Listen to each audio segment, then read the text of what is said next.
তো এটা হচ্ছে বাড়ির সামনে মানে পুকুর, এখানে মাছ চাষ করা হয়।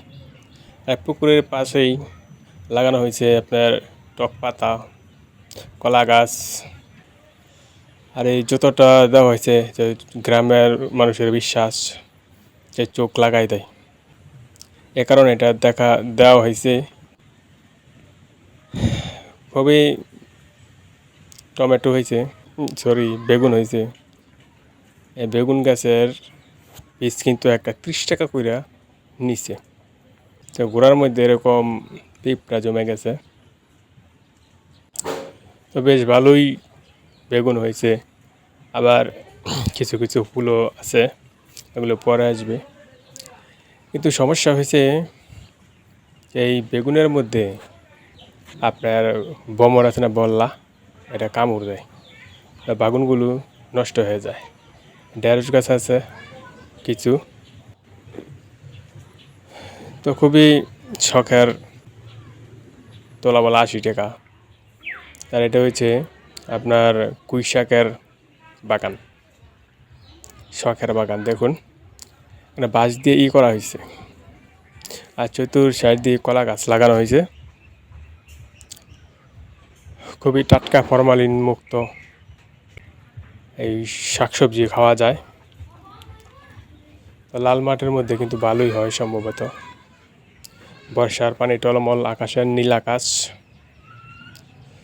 খুব প্রাকৃতিক দৃশ্যটা সব উপভোগ্যময়। গ্রামের মানুষ ছাড়া এগুলো উপভোগ করা যায় না। তবে ঢাকার মানুষ ছাদের মধ্যেও মনে করেন এরকম শাকসবজি অলরেডি এখন চাষ করে। দেখুন কি সুন্দর মোটা তাজা, একদম চকমক করতেছে। আর এটা এখন লাগানো হয়েছে লাউ চারা, উস্তা চারা হয়েছে, কিছু তকা তকা উস্তাও ধরছে, আবার কোনো জায়গায় ফুলও চারা হয়েছে। বর্ষাকালের মনোরম পরিবেশ, গ্রামগঞ্জে আসলেই যেন হারিয়ে যায় প্রাকৃতিক দৃশ্যের মধ্যে। এই যে উস্তা, ছোট ছোট উস্তা ধরছে, আশা করি এগুলো আস্তে আস্তে বড় হবে। তো বিশেষ সমস্যায় পড়তে হয় যখন এই পোকামাকড়গুলো আক্রমণ করে। তো অনেক উস্তা, বেগুন, ঢেঁড়স নষ্ট করে ফেলে। তো দেখুন উস্তা কিন্তু মোটামুটি 20-30টা উস্তা ধরছে, 2-3টা মাত্র গাছ। এই যে ওই যে আরেকটা এখানে দেখা যাচ্ছে।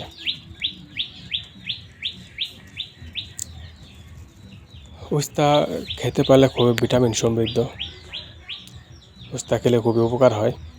আমরা প্রায় উস্তা ভাজি খাই। দেখুন খুবই সুন্দর, দেখার মতো।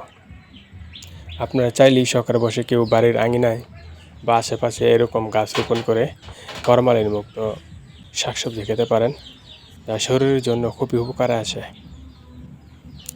এই চতুর্পাশে আবার কলা গাছ লাগাতে পারেন, ফরমালিন মুক্ত কলা। আপনারা জানেন বাজারে যে কলাগুলো পাওয়া যায় সেগুলো কিন্তু আপনার ফরমালিন দেওয়া, উপকারের চেয়ে ক্ষতি বেশি হয়। ধন্যবাদ সবাইকে।